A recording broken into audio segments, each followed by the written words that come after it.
Oh, is it true that Aaron Rodgers went over to the quarterback of the Miami Dolphins and gave him a hug after the game? Thank you for playing so horribly. I mean, I did not see. He ended up with 2 touchdown passes, but like the first 2.5 quarters of the game, he was bad. Was it? Yeah. I am Butler Eagle Sports writer Derek Pida, and here with me today are fellow sports writer Brendan Howe and Eagle Sports editor Jake Murda Adams. This is Season 2 of the Alter Eagles Eye on Sports.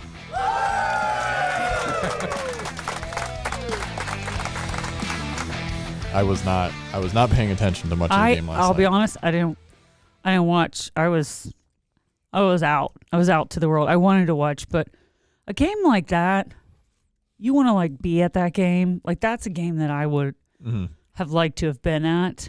I've done one really cold weather football. The only NFL game I've ever been to, it was like 15 degrees and sleeting the entire game. Not fun. It was fun because it was my only one, but I wouldn't do that again necessarily. No. It was my grandma's gift to me, and we went together. It was Eagles versus Patriots in 2008, Eagles versus Seahawks. Eagles versus Seahawks, I think it was. And the week before, the only reason I wanted to go is because McNabb was my favorite player growing up, and he got injured the week before. Donovan McNabb was the starting quarterback. He got injured the week before, so the only time I've ever been to a game, I didn't see my favorite player play. Did they win? No. Double whammy. They lost by like 10. So who was it? Don't tell me. Kevin Kolb. Ooh. Kevin Kolb, Kolb, but that's yeah. Let's see. Who's your favorite player, Derek? All time? John Stallworth. Steelers receiver from the 70s, and one of the reasons why I would say I kind of single him out because of the 70s Steelers teams had so many great players.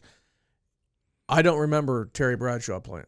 I don't remember Lynn Swann playing. Joe Green. I mean, those guys were pretty much all done by the time I can start remembering. John Stallworth bridged that gap. He won 4 Super Bowls with the Steelers in the 70s, but he also played up to and including 1987, which allowed me to – I have memories of watching him on TV, so that's one of the – he acted with class. I mean, he wanted the ball.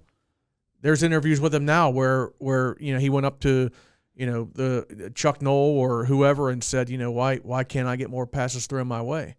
And they said, John, aren't you just worried about winning games? And I said, and his response was, I would like to think we can do both.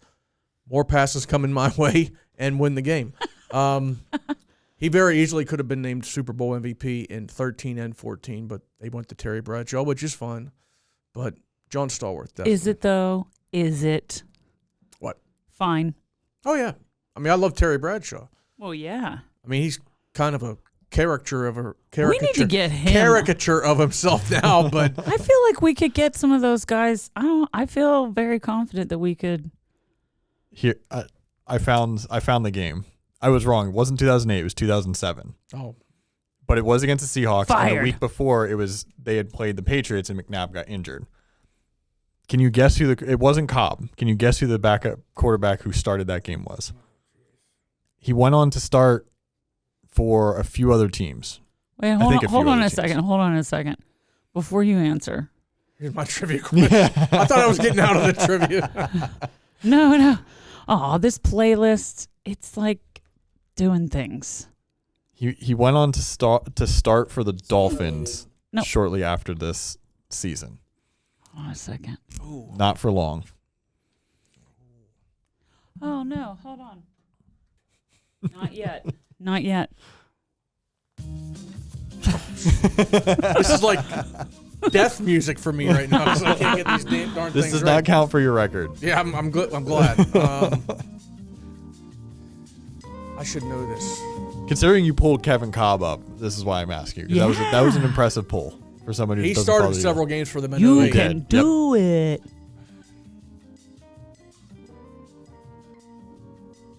Is it the music? Do I need to change the song? I know this is wrong because I think he played for the Dolphins before this, but A.J. Feely. No, you're right. You're right. Yeah. Yeah. He went back to the Dolphins. He went to. So he was Dolphins, Eagles, I got to pull up Dolphins. his stats again. He was drafted by the Eagles. This is just games in which he played. Okay, so yeah, he was I believe he was drafted by the Eagles. Played for a few years there, and then became a starter with the Dolphins in 2004. Oh, you're right. Yeah, okay, I was misreading the stats. So he became a starter for the Dolphins in 2004. Sucked so much that they benched him. He went back to the Eagles in 2006 and 2007, and then he was St. Louis Ram for a year, or for a couple years. So here, this was his stat line. So again, I went into this, like, we bought the tickets. It's a early December game. We bought them a month or so before. I'm like, I'm finally going to go see Donovan McNabb and the Eagles, and Brian Westbrook was on the team, and Dawkins and Corral Buckhalter, I believe. And McNabb goes down the week before against the Patriots. And then A.J. Feely goes 19 for 42, 4 interceptions. We were end zone seats, upper deck, so we're not covered at all by the sleet. It was just us and like hand and feet warmers the entire time, 7 layers, just trying to stay warm. And the best part about that game was we saw a punt return that Westbrook, I think, took back like 40 yards. Didn't go to the house, but you took it back a decent amount, and you can see it open up in front of you. Yeah. That was the only highlight of the entire game. It was big. Honestly, I mean, I'm a huge Steeler fan, but I've only ever been to 2 regular season games as a fan. I've covered a few for the paper here back when we staffed home Steeler games, and I've been to a couple of preseason games, including one up in Buffalo, which was pretty neat. But regular season games in Pittsburgh, I've been to 2. And ironically, they were both regular season finales, and they were both against the Browns. And, of course, the Steelers won both of them. Yeah. 2022 season finale and the 93 season finale. That was, I don't think this is the same stretch, but there was, my parents would take us to Phillies games like once or twice a year for some years. I think I started my childhood like 0 for 10 going to Phillies games, and they would lose like 10 straight games that we went to in person. Phillies? Yeah. Oh. And I think around this time that streak either had just ended or was about to end. And then the Eagles pile on by losing to the Seahawks. They went 8-8 that year, I think it was. I think that was the year too that the Patriots went undefeated. Right, 2008 was the year they went undefeated. 07. Yep. Did you see the news today that FIFA was pressured by European soccer fans to lower its lowest ticket package from like $400 a ticket to $60 for only the most diehard followers? I did not see that. Yeah, it's I can get it. I actually get into the World Cup. But never to the point where I'm going to spend money on it. I would really have liked to have gone next year in Philly just to go in and see some friends. But my one friend is reminding me, like, next year is the semi-quincentennial, which is obviously going to be a huge deal in Philadelphia. And then you've got the World Cup. And then it's also All-Star game that Philly is hosting, the All-Star game for the first time in like 30 years. And he's just like, it is going to be a tire fire. So we're actually planning a vacation. A train wreck. Yeah, we're actually planning a vacation together with another friend for that stretch where we're going to be out of the country on July 4th because we just don't want to deal with some of the stuff. But I would have actually liked to go, but those tickets were insane. They were hundreds of dollars, if not thousands. Yeah. And like all of the U.S. games are going to be on the West Coast, which is the only reason I would watch. I'm not into the World Cup enough to see Portugal versus whoever. I want to see the U.S. Ivory Coast. Yeah. So like, I'm not flying out to San Diego or wherever the games are going to be to, spend several $1,000s there, several $1,000s on a hotel, hundreds of dollars probably on overpriced food, and then hundreds of thousands of dollars on a ticket. Now, I can give you many places that you could go to for really good food in San Diego that's not expensive. I live there. Well, if you're going to get food within, like, I'm going to need to eat during a soccer game in all likelihood at some point. Oh, wow. Like, in-stadium food is going to be so expensive. Is it supposed to be at the baseball stadium? I don't remember where. I'm just saying San Diego, and it might not actually be playing in San Diego. I know LA has one of the sites. It's LA, Chicago, New Jersey, Philly. It could be at the Angels Stadium. That's kind of between LA. I think the Coliseum has one. And the Coliseum. Oh, yeah, it probably is the Coliseum. Huh. And then Canada's hosting a couple of the games, and Mexico City's hosting a couple of the games. It's like kind of hosted by North America. Yeah. Yeah, the U.S. has the majority of them, and Which is the continent. I know to anyone. MetLife Stadium has the final. But Sorry, I don't know why. yeah, I would have that. liked to. I would have liked to go, but not for what it would. It would cost me Right. my salary just to go to these games. It's not worth it. Yeah, there's some people that, all the money that would be involved in that would be. I mean, it's like a drop in the bucket. For us, it's not. Yeah, So you gotta pick and choose. it's the same thing with like season tickets for a lot of stuff. I can't justify spending that. The only reason I would maybe potentially do it is that way I could sell off like 7 or 8 of the games and then go to one a year and hopefully make a chunk of the money back.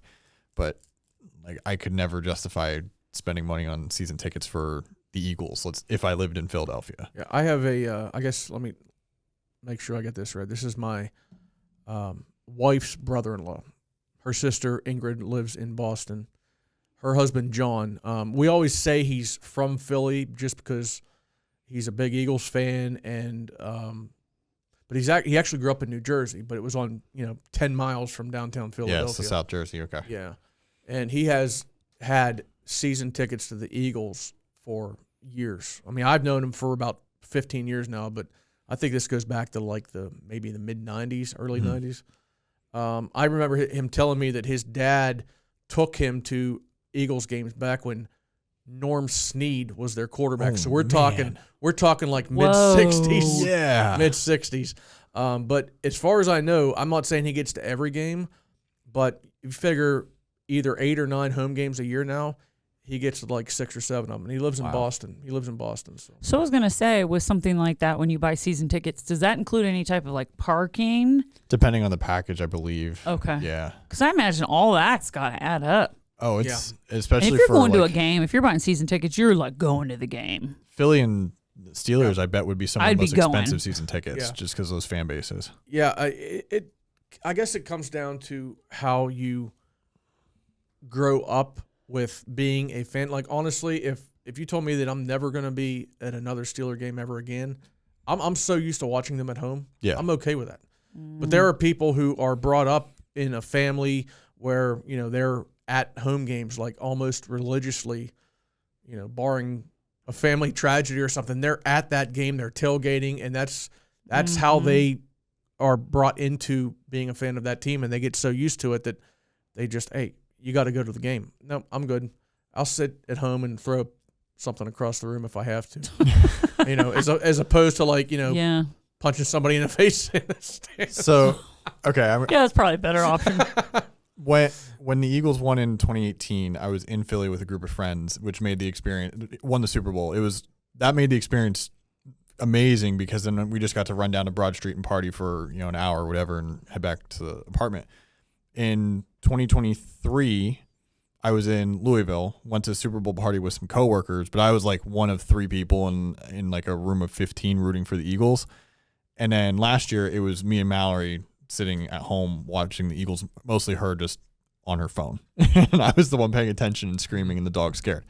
If I ever get a chance to watch an Eagles Super Bowl again and I'm within reasonable distance of Philly, I'm going back to Philly to watch it because that first time even if we lose, at least I'll be able to commiserate and consume adult beverages to get away with it or to like drown the sorrow with friends. So like you've seen how many Steelers Super Bowl games now in your lifetime? 2 wins, 2 losses. What is your preferred way to watch the Steelers, and is it any different from like your typical regular season Sunday in the Super Bowl? Just the Super Bowl? I watched one game, the one against the Cardinals, which they won, with my girlfriend at the time, and it was just me and her at my apartment because she was sick that week. We were supposed to go to my family's place an hour and a half south of here, but she got sick on Saturday, and I could have said, okay, I'll see you on Monday, and I couldn't have left her. I mean, she was like really sick, but she also knew that we have to watch this game, so she came over to my house, and was we hacking watched it up together. along. Yeah, pretty much. But other than that, the other Super Bowls my family's always gotten together, and we do the board where it's like, okay, who wins each quarter? Okay. And the thing that bugs me about that is people are like, okay, wait a minute. if Green Bay kicks a field goal at the end of the first quarter, I win $30. I'm like, I'm not rooting for Green Bay to score any points in this game. Mm-hmm. I'm not $30. Okay, whatever. I want to see my team win. Of course, they lost that one. That was the year that Aaron Rodgers, our own Aaron Rodgers now, outplayed Ben Roethlisberger. But usually it's family oriented, 15, 16 people in one room and 3 or 4 getting drunk. So That's a good party. That's a good group. Yeah. And good food. We always had good food. Great food. Oh, yeah. Well, I don't know if either one of us is going to be getting that experience this year. Well, we'll see. We got one more episode to go over our fall sports all-stars. Of course, we did football last week. We still have to cover girls soccer, boys soccer, and girls volleyball, and we're going to find a way to get through this without Brendan. I know it's going to be tough, but just, step by step. We're going to do girls soccer first. I'm going to rattle off these names. These are Cameron Woods from Freeport, the junior forward, won our Player of the Year, 26 goals, 16 assists, and, of course, she led Freeport to their first ever Whitfield title and the state semifinals. On first team, besides her, teammates Peyton Loss, midfielder, senior for Freeport, Alyssa Alcorn, senior goalkeeper for Freeport. From Karns City, we got Hannah Daly, senior midfielder, Phoebe Brandon, junior forward. From ours, Addie Orhowski, senior defender, Maeve O'Leary, senior midfielder / defender, Jade Brees, sophomore midfielder, North Catholic Simone Sharpless, who was actually last year's Player of the Year, senior forward midfielder for the Trojanettes, and from Seneca Valley, Carly Majeski, senior midfielder, Bella Gianfrancesco, senior midfielder, and Maddie Marcotte, senior midfielder. This was it was tough because we had to weigh a lot of things here. Yeah. Right? I mean, you got Hannah Daly from Karns City, who won another District 9 title. I believe it was their 27th in 31 years. She scored 45 goals and 24 assists. So she was definitely a player we did consider for Player of the Year. But then you look at what Cameron Woods did, helping Freeport to their first ever Whitfield championship. We obviously had to consider Simone Sharpless since she was defending Player of the Year. Her numbers, 29 goals, 15 assists. And Carly Majeski from Seneca Valley, an all-state player, all Whitfield. I mean, she has pretty much every honor you can think of in high school. 18 goals and 7 assists for a Seneca Valley team that played for a Whitfield championship and made it to the state semifinals. Mm-hmm. So, but at the same time, I think in the end, correct me if I'm wrong, I believe we all voted for Cameron. I think that was a consensus. I think she was a unanimous pick. I think you pointed out when we were having the discussion that Simone's numbers were better than last year, and it's no discredit to her. Like she absolutely deserved to be in that conversation. Absolutely. And it was tough to kind of be like, well, she did it last year and her numbers are better, but it sometimes like the storyline I think carries the day. And I know that was part of the reason why I voted for Cameron was Freeport had never done any of the things that it had done this year, and she was the best player on that team, and that's a big deal. Also, and this could go beyond just the players that we're talking about here, the individual players. For Freeport, Cameron Woods, and for North Catholic, Simone Sharpless. But North Catholic played Freeport 3 times this year. Mm-hmm. Twice in the regular season because they're section of opponents, and then once in the Whitfield playoffs, and Freeport won all 3 of those games. Yeah. Now that you could make a case that Cameron Woods has a better team around her than Simone Sharpless had around her at North Catholic, but definitely team success plays a big part. And as you said, not just winning a Whitfield title, but making history for Freeport, the first one in their program's existence. So that played a big part for me. And Cameron Woods' consensus, unanimous decision as Player of the Year. And I covered their last win. They played Lancaster Catholic out in Altoona. Mm-hmm. And I didn't know this going into the game. I didn't know it during the game. I go down to the field. Freeport won that game 1-0, and I wanted to get down to the field to get on, to get my interviews. So I'm standing there. The clock's ticking. It's like 30, 29, 28. And her dad happens to be standing there. Mm-hmm. Bobby Woods, who is in his own right like an athletic legend at Freeport about 25 years ago. And he told me, he said something about, pretty good for a girl who's only like 50% or something like that. I was like, what are you talking about? And he said, she got hurt in practice like 4 days ago. Or actually in the previous game against Fort LaBeouf. And at that point, my storyline, before I found this out, that the fact that she was injured was going to be just the fact that their defense held down a Lancaster Catholic team that was averaging like 4.5, 5 goals a game. Well, you find that out, and she was the only one that scored the goal. Mm-hmm. The injured player, the star player for Freeport, scored the only goal in the game. All of a sudden, my storyline, my lead changes. Yeah. I found out she was injured, and I got some pretty decent quotes off of her about, she wanted to come out and start the game strong because she didn't know how long she was going to last. Weren't they like talking about potentially pulling her in the second half? Wasn't that part of your story, or like some of the feedback you gave me later? Like if she wasn't able to go. Yeah, she didn't know how long she was going to be able to, but she ended up playing the whole game. Mm-hmm. But her coach did say you could tell in the second half that she was really kind of struggling. It was some type of leg injury. But true to her word, she wanted to get off to a fast start, contribute what she could right off the bat, and she scored the only goal in the game about 3.5 minutes in. So it worked out, 1-0 win. That sent them to the state semifinal where they lost to Burrell. But great individual season by Cameron, and obviously a great season for Freeport. And they got a lot of these girls coming back. I know they're losing Alyssa Alcorn, they're losing Peyton Loss, but they got some key players coming back, including Cameron Woods for next year. Yeah, it's going to be a good team. And it was this group, I remember when we were voting through everything, had a really strong like top end. There were a lot of really good players this year. Sometimes when you do these all-star lists, it's like, okay, there's like 2 or 3 that really stand out, and then the rest it's where do we go from here? And then there's times like this where it's you almost have too much talent to have to work with, which is a good thing. Yep, it's a good absolutely. Thing.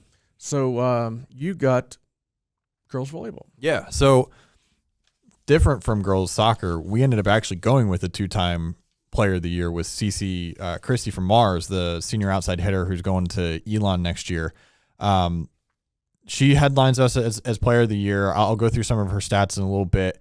But along with her was North's Camden Gonzalez, a senior setter, Seneca Valley's Kennedy Hummert, who is a sophomore libero, the youngest one, or tied with the youngest one on the team. Butler's Raina Lewandowski, the junior outside hitter, was also first team. Seneca Valley's Cameron Mueller, junior outside hitter. Slippery Rock's Addison Novad, a senior outside. Mars's Gabby Weideman, a sophomore setter, and Riley Wooldridge from Mars, a senior outside. Really good team. 3 girls from Mars who last year made it to the state final, won a Whitfield title for just a second time. Seneca Valley and North, obviously 2 very good teams there. But Cece's stats, she's a 2-time All-State, maybe going to be one of the best volleyball players to ever come out of Butler County. She owns or is in like the top 5 in basically every major attacking category that Mars has. And it's going to be a very different look for this team next year because they're going to lose her and Riley Wooldridge, who put together one of the best single seasons ever that Mars has seen from what I was getting from their coach. And the one good thing is they have arguably the best setter I've ever seen play in Gabby Weideman. They have her for 2 more years. 2 more years, yeah. It's now going to be what is around her, but she's going to be the face of this program for at least 2 more years. She's got 1,752 assists, which is like double what most players have in their varsity career. And she's done that in 2 years. Their coach, Tammy Caraway, was telling me that she has 8 of the top 10 single game assist records in Mars history, including number 2 with 58 assists, which is just bonkers. So like if we're gonna put monopoly money on who's the number 1 pick next year for player of the year, who's the favorite to be player of the year next year, it's probably Gabby. But really good group here. We had some difficulty, I think, trying to figure out who our number 1 was going to be between Cameron Mueller, Camden, and Cece. But I know for me, at least when I was making my pick, just Cece's body of work for the last few years helped carry the day a little bit. And Mars was still one of the better programs, even though they weren't as strong as last year or went as far. Well, and all three of those players that we just mentioned that made it from Mars this year, Christie, Weideman, and Wooldridge,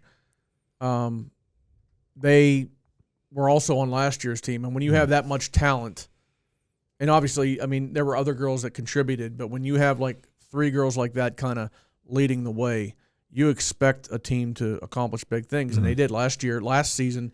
They won the second Whitfield title in school history and made their first ever state championship.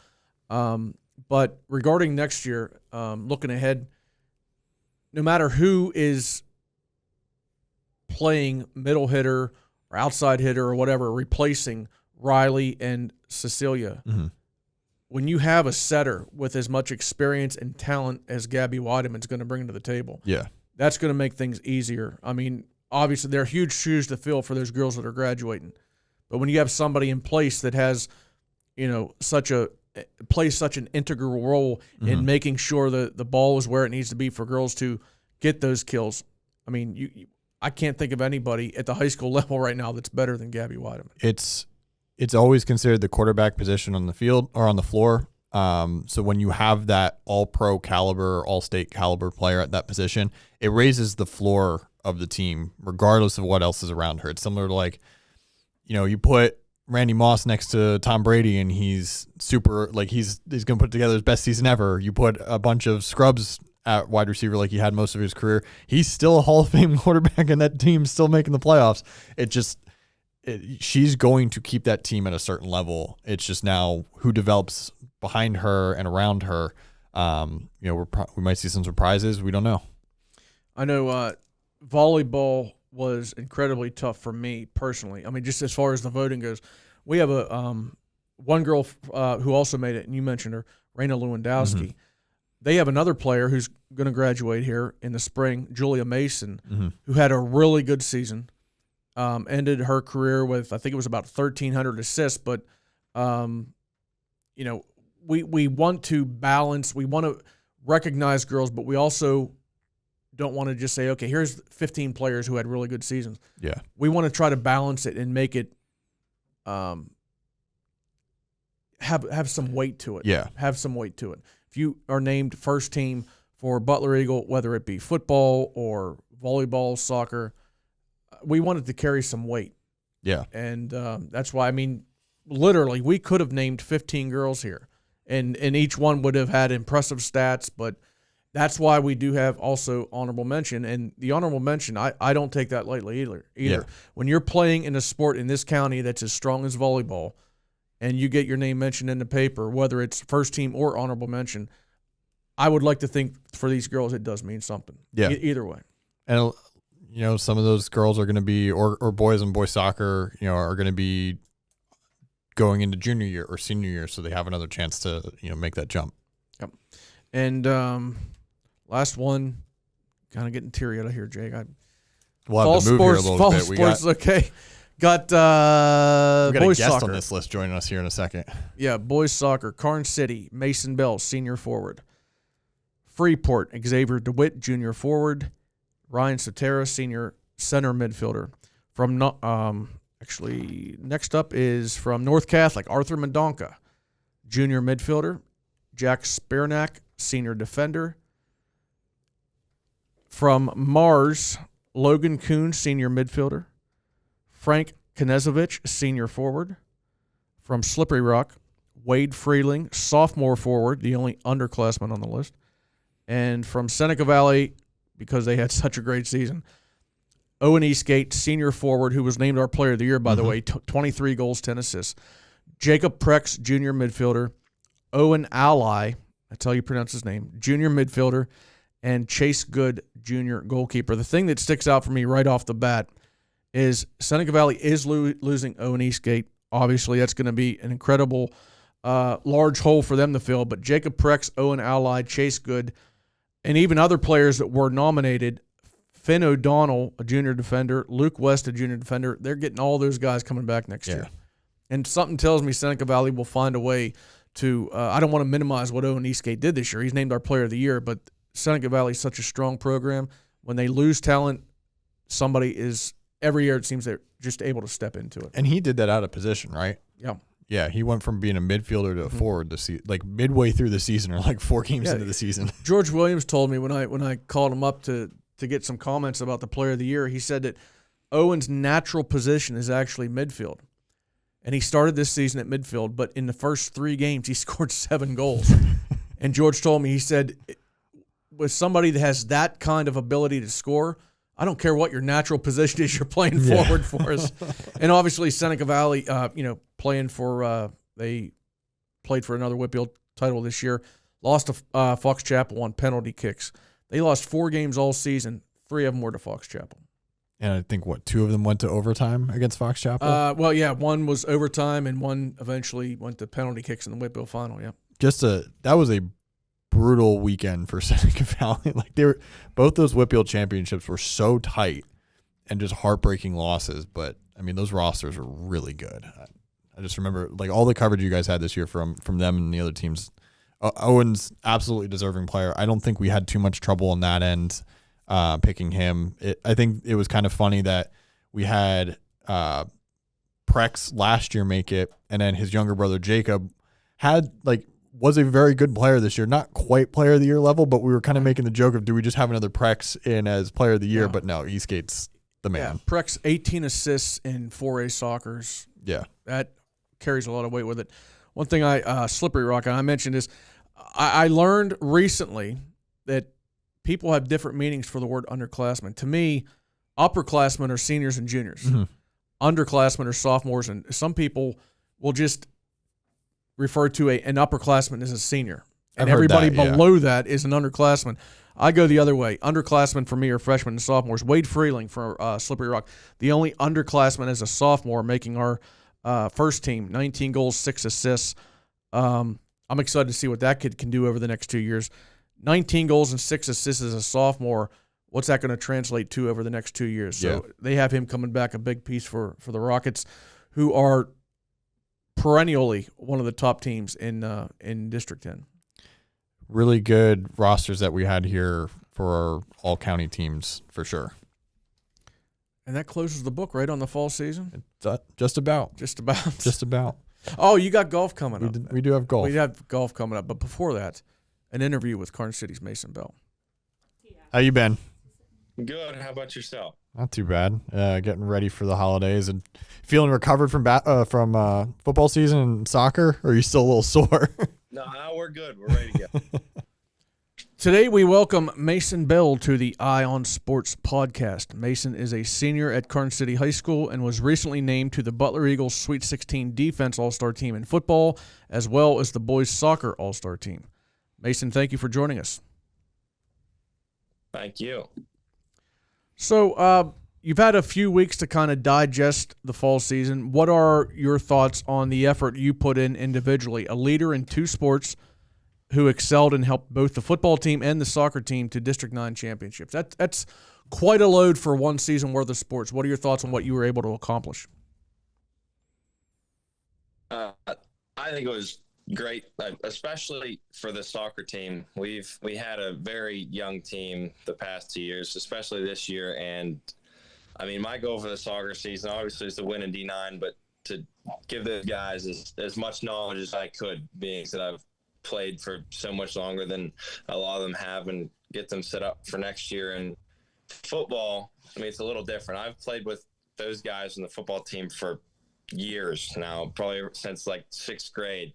And I was just happy to be a part of a team that took us back to the District 9 championship.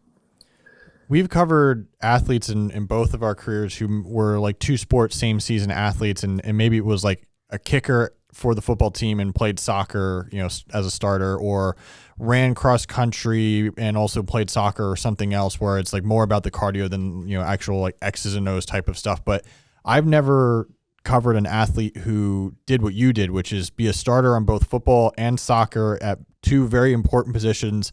And football, obviously being a physical sport, you playing defensive line where you had, I think, like 12 sacks this season, which is a crazy number. How do you juggle that? Like the amount of work that goes into being good at both of them, not just being able to be on the rosters, but actually being really good contributor on both of them. How do you make that work? you don't have a lot of time. I'll say that. During the fall, like fall quarter of school, there is not a lot of time spent at home. Like I get to school and then really most days, if I got a home soccer game, I'm not coming back until like 9 o'clock because I get a football practice before soccer games and vice versa. If I got soccer, well, I've got soccer practice, I'll go a little bit before on Friday. You just got to really love both sports and want to do it. I mean, it's a huge time commitment, but it's doable. Mm-hmm. And I think it also helps that the coaching staffs, I think they're both very accommodating to, like, if I did have like the 1 week we had 3 soccer games in 1 week, and I was talking like head coach Sherwin, I'm like, do I do something else instead of maybe running in practice? Like push-ups or do some sit-ups, and they said that was fine. I didn't have to be running anyway because the conditioning really wasn't the problem. But it's time management's a big part of it, and I think you just got to be able to do it well.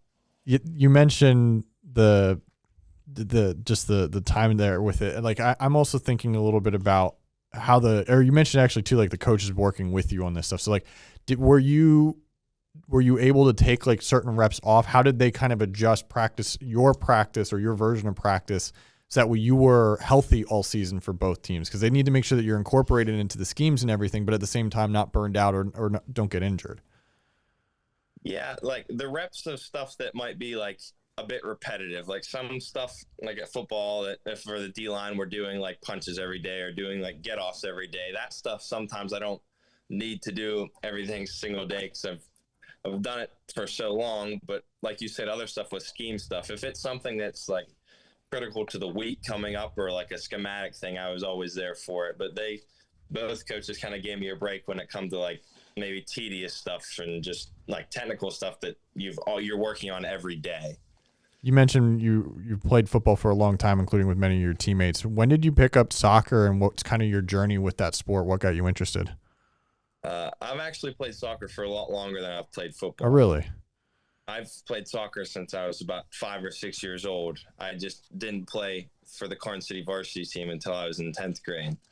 I played in a couple rec leagues in Butler, and then from probably 7th grade to 10th grade, I played club soccer in Butler with the Steel City program in there. So really, this soccer's been there longer than football. It actually was my friends that got me interested in playing football in 6th grade. Oh, wow. So your first year of varsity for soccer was 10th grade? Yeah. And you played 3 years? Yeah. Okay. What was there, I mean, as a sophomore, was there any reservation? Was it simply on your own accord that you said, hey, let's do soccer and football starting with your sophomore year? Or was there somebody that kind of urged you to do it, said, you know what, I think you can do this? There was another kid at the time who played both soccer and football. Braden Slater played both his sophomore and junior years. And he was a forward / kind of outside back for soccer and was a running back for football. And that first year I kind of did it with him. We went to everything together, and it kind of helped me into the process. And then he didn't play soccer his senior year, but I'd kind of figured the ropes out well enough that I was doing all right. So this season for the soccer team, you scored 14 goals and added 4 assists. We've seen a lot of soccer players play for their school's football team, but it's always as like a kicker or punter. It seems to always be as one of those positions. But you played on the offensive and defensive lines this year. So how did opposing soccer teams attempt to defend a big and physical forward like yourself? Maybe a little bit of fouling sometimes. Yeah, I think the offense and defensive line stuff definitely helped, especially with like contact balance in soccer, like because a lot of times, especially with like playing advantage in soccer, if you can maybe take kind of a foul and keep going, it's almost better than getting the free kick right there. And I didn't like pay attention as much, but Your coach always complained there's always like two people right around me. Like both center backs are always somewhere near me to where I got the ball. I'm kind of getting swarmed pretty soon. But that's where I kind of like to be able to almost play off as a forward. I'm not like a big like speed killer like down the sideline forward. I'd rather play with like my back to the goal and try to distribute a little more, which sometimes that's hard with a younger team. But whenever you get it, the playing well like that, it kind of uses that extra defender on me against them. So yeah, it was tough sometimes. I got to question the opposing coaches if their strategy is let's like bully the big guy on the team. Like, look, go beat up on the smaller kids. This is the guy who plays football every week and is used to being hit a little bit. Yeah, I mean, I didn't really have a problem with anything do it at that point. What you talked to Brendan Howe, our other reporter who's not here today. What did it mean? Who was a family member who influenced you with your love of history? Like that was a huge part of this. We're going to talk a little bit too about your military interests as well. But like, what sparked your love for history? I don't really know. I mean, I've always talked to my dad a little bit about history and talked to my grandpa a little bit about history, but I don't know. Some of it's on my own accord. I don't really know why. Particularly, I like to play history games and read about the books. A lot of it was we have an academic games program at our school, and one of the games is all about the U.S. presidents, and you got to learn a lot about the history to be good at that game, and that kind of sparked my interest a little bit, and I've been into it ever since. So is there a time frame of history, a aspect of American history that interests you the most? I would say like the Civil War, the U.S. Civil War. I love reading about that. I've been to a lot of battlefields just to visualize what's going on there. I've read a couple books about Lee and Grant. I don't know what it is about that era of warfare, but it's just my favorite to learn about. Lots of maneuver and just I don't know. And it's all places that I can go to as well in the U.S. So. Have you been to Gettysburg? Yeah. That's like just about my favorite vacation spot, honestly. I'm a big history fan myself. I'm a history buff, and my parents took me to Gettysburg the first time when I was 9 years old, and I did not want to come home. They forced me to come home. What's the coolest place that you've been to, like to study history or to go see something, whether it's Gettysburg or a museum or something like that? What's your favorite place you've been? I don't know. Gettysburg is a very nice battlefield. It's definitely the nicest of them, but there's always a lot of people at Gettysburg. Mm-hmm. I got to go to the Manassas National Battlefield, and it's not, they don't have as much like resources as Gettysburg. They don't have enough money to keep the battlefield like exactly how it was during the battle, but I had a really good time with this one ranger there. This is an old park ranger who he's from Ohio and absolutely loved this one regiment from Ohio and wouldn't stop talking about him. I just thought it was great to talk with him about something he was so passionate about, and I like to learn about as well, that how this regiment from Ohio just saved the day at 2nd Manassas. You're going to the U.S. Military Academy here after high school. What about the regimen, the work ethic, both in class and outside, that you're going to be required to do is so interesting to you? We've talked a little bit, in these first couple minutes about just your workload that you have to do with two sports, but now you're going to be carrying this into a new avenue. So what drew your interest to like this is not the type of lifestyle most college kids want to do at 18, 19 years old. Like, you're going to be doing something that most people opt out of. Yeah. I haven't been officially accepted there. It's definitely coming along. I don't know. I almost seem like after football and soccer season ended, I've been kind of bored. in the off season, I went, and our coaching staff's really good about going they're in the weight room every day, and I'm able to lift there until 4:00. And the first week after football, I came home and I didn't know what to do. I was kind of bored. But so I think that's why the military academies appeal so much. I think with like a strict regimen, you're being productive, you're getting things done, and they're gonna make you into the best officer that you can be in the military. And that's really what I want to do with my life, especially the history. I love the military history, and if I want to learn how to be a good officer, that's the place to do it. What do you plan to study or do there? I would like to do something in the field of engineering. I don't know which engineering major yet, especially since each academy has a little bit different tracks for engineering. Some have like more aerospace tracks, like the Air Force and Navy, and West Point has some civil engineering tracks, but definitely something in engineering or in the Corps of Engineers once I'm in the military. So we're going to go back just for a second to your incredible season for the football team, which Jake mentioned. You had 12 sacks, 58 tackles total, and 12 other tackles behind the line of scrimmage besides those sacks. There's so much tradition that comes with Karns City football. What did it mean for you, Mason, to not only be part of that for 4 years, but be a major reason for the success that the team met with? I think it's great. I appreciate to be part of a program like that where there's like, I don't know. There's a tradition there. There's almost like an expectation there where you're going to come to practice and you're going to get things done. Because if you don't deliver on Friday, like that, I don't want to say looked down upon, but there's expected to play well. And I'm glad that I got to play in the program, and especially glad that I got the chance to actually play all 4 years and got to start so young in such a program. Losing, you got to walk back home from Punxsutawney. Hey, we were up there in August. Is it you that has is it the pool or like pond in your backyard? Yeah. How far do you live from the high school? Maybe like 2 minutes. Oh, okay. So, I mean, is this like the gathering place? This is where the people come? I was wondering where you were going with this. Don't give them too much information. They're going to show up. Or we all might show up, actually.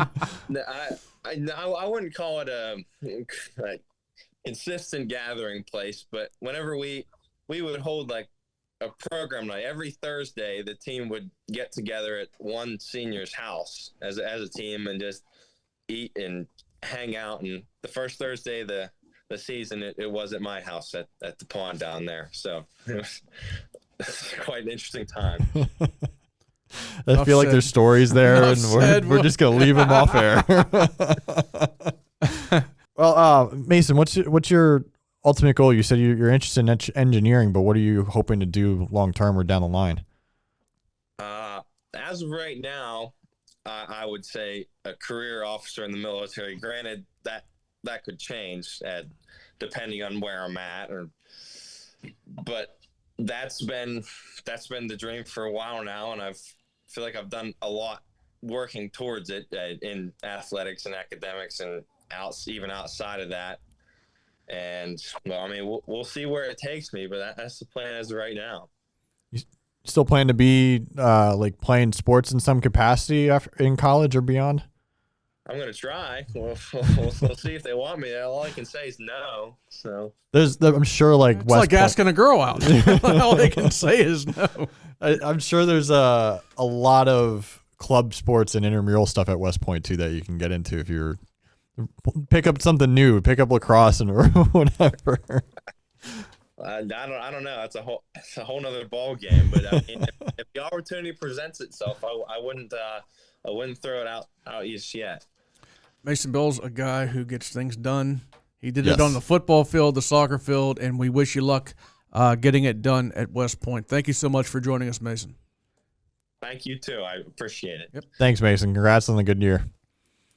Also, Derek, I think at one point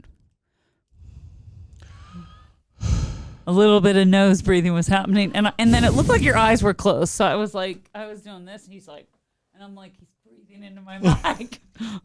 Sorry.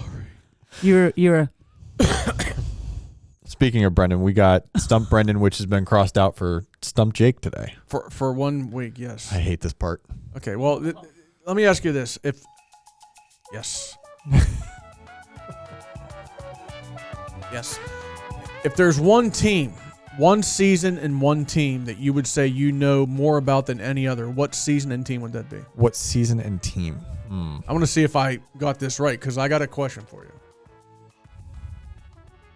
Now I'm the one breathing into the mic. Any sport, This is a short song. any season. I'd any team. have to say the 08 Phillies I probably know a little bit better. I figured. So I got stats here for you. Oh boy. Okay, these are the things I wish Brendan would, do. He's asking me Your like, cheat how sheet. long's Tom Brady's toenails? I'm just whatever. What? Okay, these are Every joke that he makes about this has to do with someone's feet. yeah, I've noticed. Wait, Brendan? Terry Bradshaw's shoe size was one of his jokes a couple weeks ago or something. Yeah, what is that? No, Derek. When Derek he makes does. jokes about Brendan, like he asked me all these off the wall questions. It always his fake example is something to do with feet. Derek, do you want to tell us something? Feet. No, nope, no foot fetish here. Okay, I think you do. 2008 Phillies. I'm going to Okay. give you this so you can look it over, but I'm going to read them off first. Okay. 24 home runs, Okay. 67 RBIs, Okay. 20 stolen bases, 273 batting average. What player for the 08 Phillies had those numbers? And you got a few minutes to think about it if you want. Okay. Yeah. I think I know who this is going to be. I think. You're taking a few minutes? Yeah, I'll take a few minutes. Okay. So we can drag this out for a minute. All right. All right. So this is All right. I don't All right. All right. You all have these words. we're not professional speakers like you. Well, you are going to be in our third season. Boy. We're going to boot camp. We're going to have a boot camp in the summertime. So, I'm on vacation that week. 9 to 5. Working sew buttons. I don't remember the Beyond Butler thing now all of a sudden. I was like actually thinking Welcome about this in to the car Beyond today. Butler, Yeah. a segment where we discuss topics of outside of Butler County, whether that be collegiate or professional, something like that. This is a little bit. Laura Craig, Yeah, everyone. but it's Christmas is coming up, so we got something special. To Yeah. Something like that. Something special. So I decided to go a little bit different here, and I gave Derek the option of what are power rankings. Everything is on the table. This isn't like specific categories within it, but what are your 5 favorite or least favorite things about Christmas / the holidays? So you have to pick whether you're going favorite or least favorite, and I'm going to go the opposite. And then we can do like you do 5, you list your 5th, I'll list my 5th, you do 4th, I'll do my 4th, and we Okay. can kind of go back and forth here. So we are ranking these. Yes. Okay. Yeah, so your last one, you're going to go 5 to 1. And meaning like if you go with your favorite, number 1 is your favoritist of things. And number 1, if you go least favorite, is your least favoritist of things. Okay. I'm gonna go the things I love about Christmas. All right. I actually enjoy it. I like this better because I can have some fun with mine. Okay. I So enjoy this. are we going back and forth, or Yeah. I do all 5 and then you do? I want to do back and forth. Okay. Yeah. Number 5 for me. You can't have the holidays without incredible food.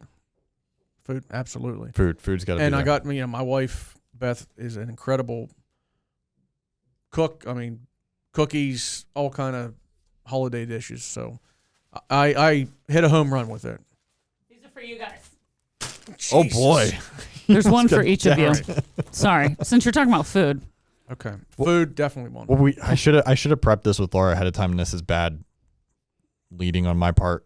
We should have had like a sounder for this for every time we do have one. I said this is bad on my part. What I kind didn't of blame- sound are you looking for? While you guys I are don't know. arguing, I'm going to.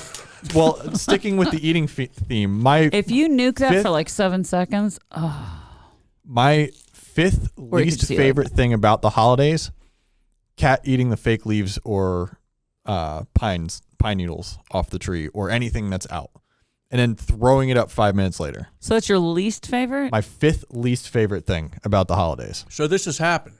This has happened. Okay.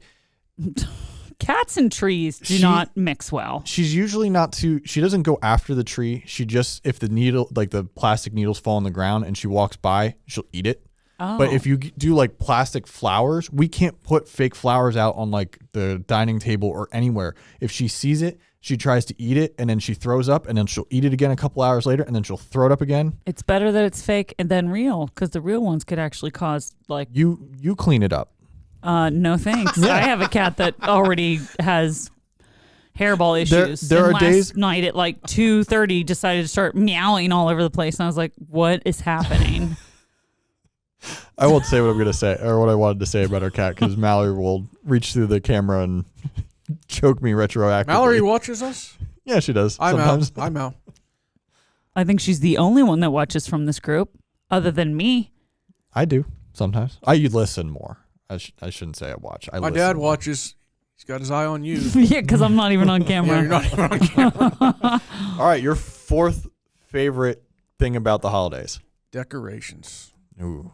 You know, our house is like you walk in our front door, and if we took all the furniture away, it would actually be one big room. But we have like a couch and a chair position, so it basically separates it into two rooms. Mm-hmm. Right when you walk in the door on the left-hand side, there's right next to the window is a huge open space. Perfect spot for a Christmas tree. Yes. And I also like the house in National Lampoon's. That's a little, I mean, what is it, like 20,000 lights they got on that? But some people overdo it. Yeah. But somebody who knows how to be modest, yet also Festive. put just enough lights out, just enough decorations. We literally take a night every year on like a weekend and go looking at Christmas lights. We'll ride around Slippery Rock, Harrisville, Grove City for like an hour just looking at people's Christmas lights. And we'll pick out like our favorite house. I like that one. I like this one. This is the cutesy side of Derek I've never seen or heard before. I It's mean, adorable. I would have never guessed that. It's adorable. Would you have guessed that? No, not really. Wow. It's impressive. I'm telling you what, the hard exterior that he puts on. Pandora's box that I have opened by making you guys talk about yourselves. To tell you what, My fourth foot least fetish and all. My fourth least favorite thing about the holidays: no business should ever be open on a holiday. So yours is That's least. my pet peeve. Yours Yes, is least, and yes. his is. Okay. Yeah, we're doing competing lists. Follow along, Laura. Come on. I'm sorry. Like I said, the head is not. Okay. It's not screwed on straight today. I know. No, it's screwed on straight. It just feels like it's going to explode. Yeah. So my fourth least favorite thing about the holidays is that all businesses I outside concur. need to be closed. Every single one. Don't care. Hospitals? Businesses, not services. Derek. Hey, can you wait to have that heart attack until tomorrow? Oh, you're having a baby? Well, we're closed today. Oh, your arm's severed. Oh, put you're having a tourniquet on. baby? Go to the manger. You were in a car accident? I'm sorry. No, I understand. Like, Go to the manger. I What did Mary absolutely- and Joseph do?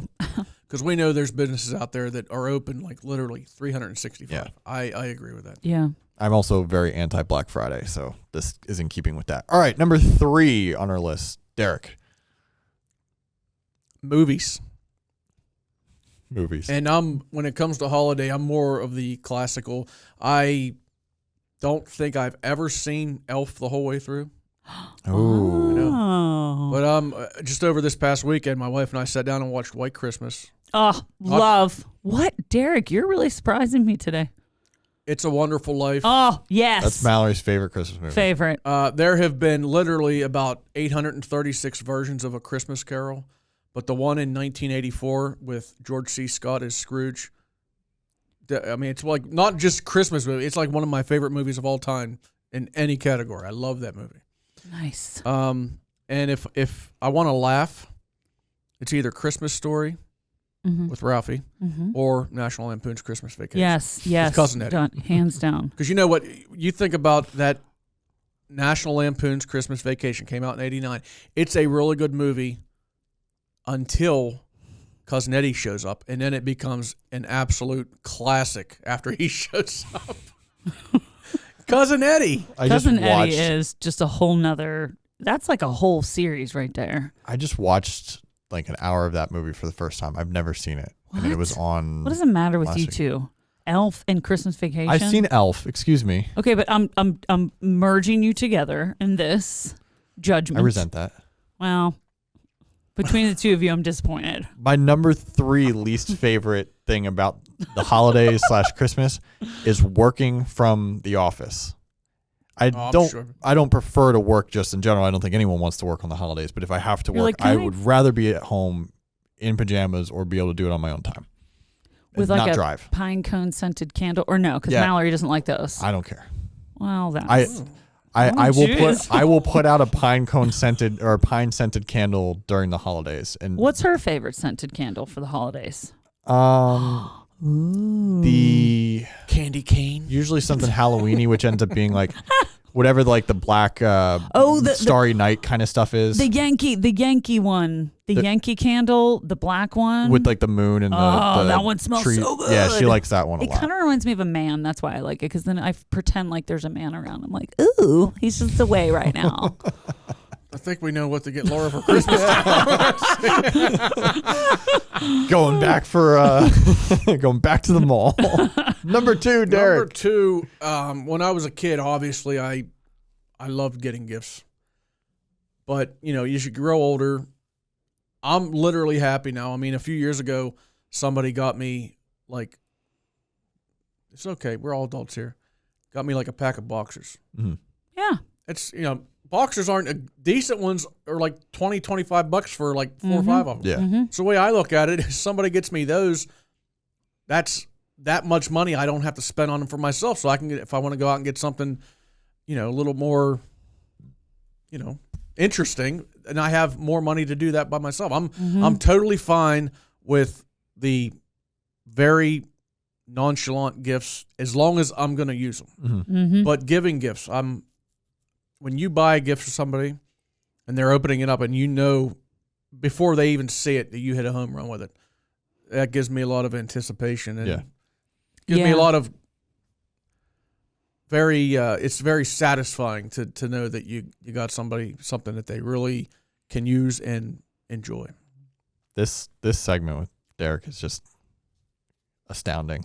Opening up so many portals. Go ahead. Number 2. Go ahead, Grinch. Football games on Christmas or the Friday after or that Saturday.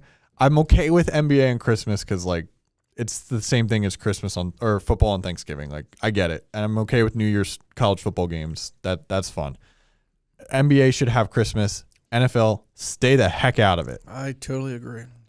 Interesting. It's one thing LeBron James and I agree on. So you only want basketball. You don't want football. Well, I like having each sport gets its own thing. Yeah, and I don't agree. I do think Thanksgiving is more like football, right? Yeah. Yeah. And I don't want to feel like I have like appointment viewing. Yeah, I can turn on a basketball. I'm a casual basketball fan, so if I want to watch it, I can. But like football, I want to watch football on Sundays. So like if you're telling me now I have to watch a couple games on Christmas and then the day after and whatever, it's like, oh man, this feels like an appointment now. Mm-hmm. Like, do I work around it? Do I not watch it? Mm-hmm. It's not like I watch the NBA on Christmas, but that is kind of like they traditionally have had, what is it, like a quadruple header? Yeah. I think it used to be like 2 games and then it's like 3 or 4 now. I mean, I'm going to watch, 10 straight episodes of A Christmas Story because it's on TBS all day. That's what I watch. I don't care about basketball, but football I do take an interest in, but I don't want to think about it on Christmas Day. I don't want to. Last year when the Steelers played the Chiefs, I mean, Steeler game day, I get nervous, I get upset, especially when they're losing. And last year, toward the end of the season, they were losing. No.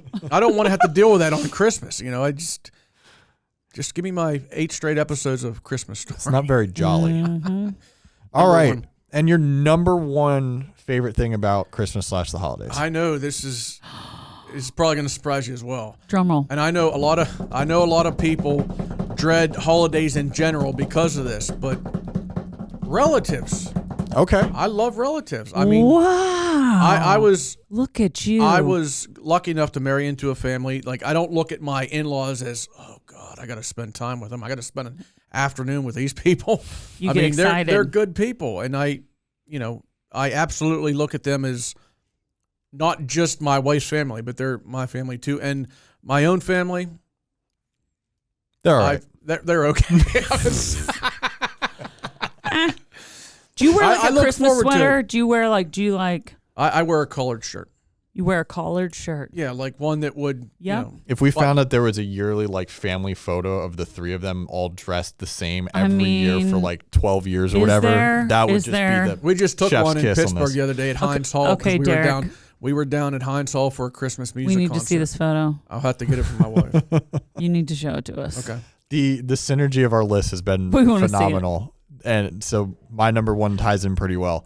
My least favorite thing about the holidays is planning, communicating plans. Oh, well, we might do this or we might do that. And then no one actually commits to something and you're figuring it out like 12 hours before or the morning of, and it just becomes hectic. And then everyone starts grumpy with each other and has to cool back down before dinner or lunch or whatever time you celebrate the holiday or before presents get opened, and just like plan ahead. That can really mess up a Christmas. You are a master planner, Jake. I've realized that after a year and a half, and you like to have things planned out ahead of time. And a lot of people are more just do things on a whim, and that kind of bugs me too. I like to know, like, Yeah. we decided when we were going to celebrate Christmas with my dad, my sister, and my nephew. We decided that like 6 weeks ago. Yeah. We don't wait until the holiday gets there and say, okay, when are we getting down there? We plan ahead. And I'm not to say that like I'm not guilty of this, but because I do drop the ball sometimes in communicating plans. Sometimes I like almost am deferring to someone else to like, okay, figure it out. Tell me what's going on, and I'll do that or be there or whatever the case may be. But still, like just collectively, I think there's times where it's just, this is so frustrating to sort out. You know, I'm thinking about my list here. Get the cookie crumbs off of it.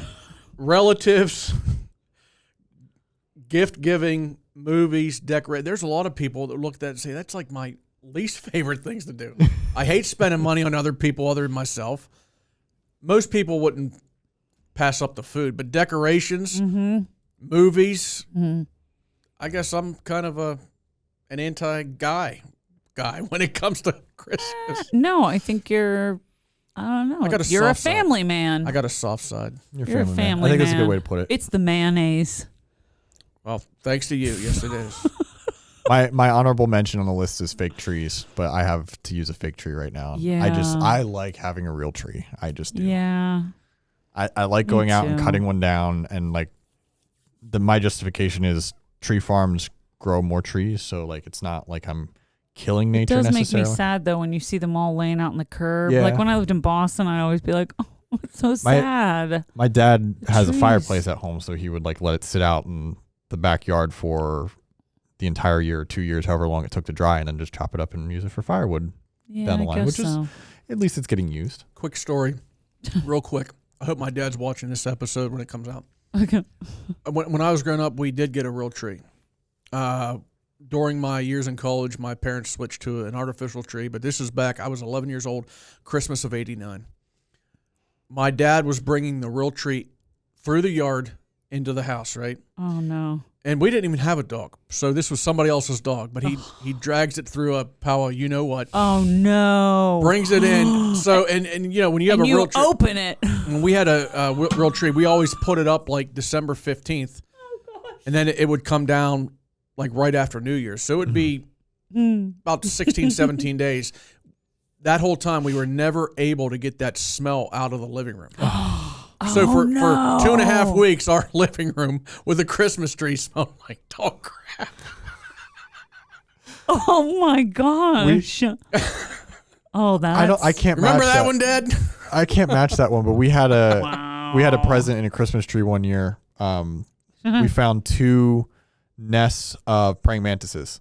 And like you have to get them outside right away because if it gets too warm for too long, they will hatch. And then you have a bunch of baby praying mantises in your house on December 12th or whatever, running around killing each other and then dying because there's no food left.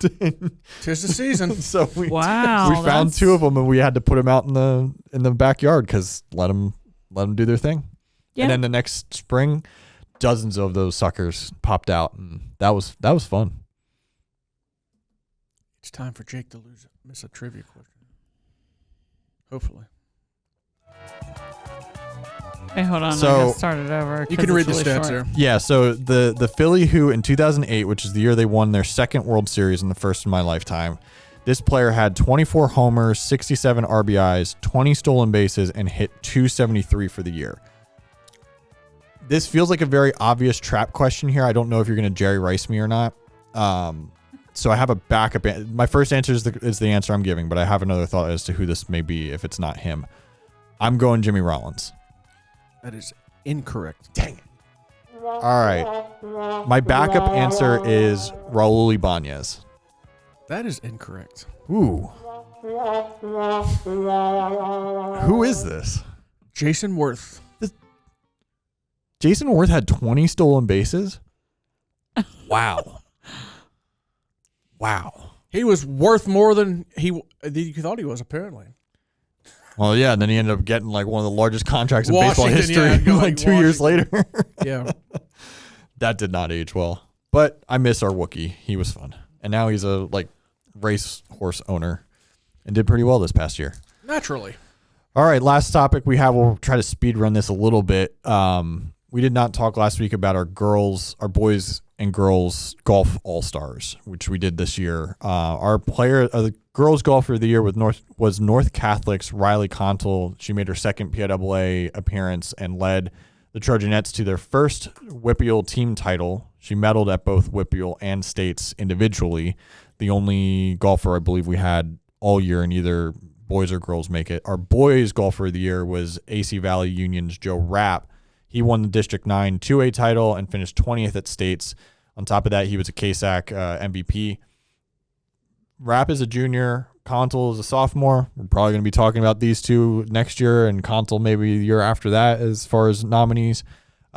Joining them on the first team list on the girls' side, North teammate Izzy Ngleka, Mars's McKenna Myler, and the Planet's Elise Wattis were our first team girls. And on the boys' side, we had Freeport's Ethan Crooks, North's Christopher Faber, Mars's Jackson Geiger, and North's Eric Proy.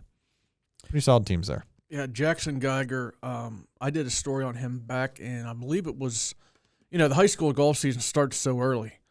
And by the time we got into the second week of September, it was on the backside of the regular season. I did a story on Jackson Geiger at that point. He had just shot I believe a 32, which tied the program record for Mars. And, we got results religiously from Rich Schoeffel, their head coach. And, the worst score this kid had, all regular season, I think he had a 37. Incredibly consistent. And when I did the story on him, he had tied Mars's program record at Butler Country Club with a 32. Yeah. And he gave me this comment about, he's like, I can't wait until the WPIAL championships because they're at Butler Country Club. And he's like, I know that course like the back of my hand and all this stuff.